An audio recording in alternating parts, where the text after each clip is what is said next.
Dicen que nunca debes de jugar con la Ouija. Y, si la juegas, estas son dos de las reglas más importantes que debes de tener en cuenta. Número 1. Nunca preguntes la fecha de tu fallecimiento. Número 2. Nunca te vayas sin despedirte y sin que el espíritu se despida.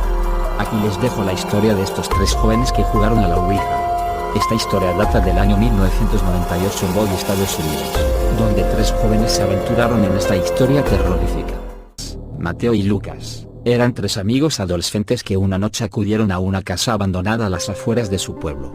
Alguna vez habían escuchado una leyenda corta que aseguraba que ahí pasaban cosas extrañas, pero ellos no le habían dado la menor importancia. Se creían invencibles, como todos los muchachos de su edad. En medio de risas y bromas, entraron en la propiedad a medianoche y sacaron una tabla Ouija.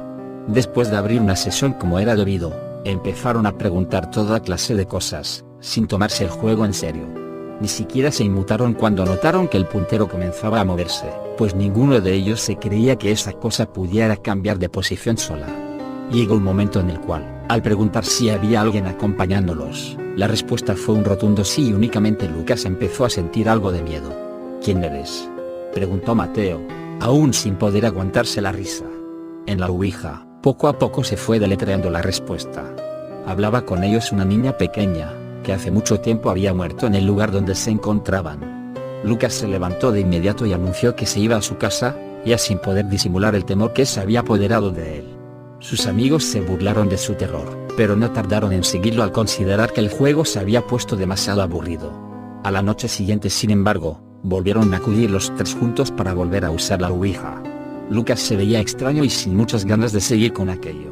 Lo primero que hicieron fue preguntar si la niña aún se encontraba ahí y ella no tardó en responderles que así era. El ambiente se había vuelto sumamente tétrico y conforme las horas pasaban, las preguntas fueron subiendo de intensidad. En ese momento, Tomás lanzó el cuestionamiento fatal: ¿cómo fue que moriste? El espíritu de las niñas se dio a la tarea de deletrear una nueva contestación. Ella, les dijo, había sido asesinada cruelmente por su propia madre entre aquellas mismas paredes. Nunca habían logrado atraparla, pues se había dado a la fuga inmediatamente después de cometer el crimen. Y ahora ella no podía descansar en paz. Y lo más importante, era que la casa estaba maldita y ellos estaban en peligro. Para este punto, los tres jóvenes se encontraban sumamente asustados. Aquello había dejado de ser una broma para pasar a ser un juego muy arriesgado. Escucharon un ruido y se sobresaltaron, sintiendo que ahora sí, alguien más estaba con ellos y no solo en espíritu.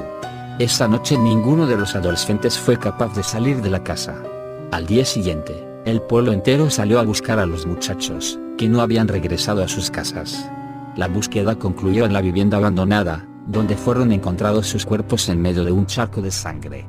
Todos estaban muertos y tenían en sus rostros una grotesca mueca de terror.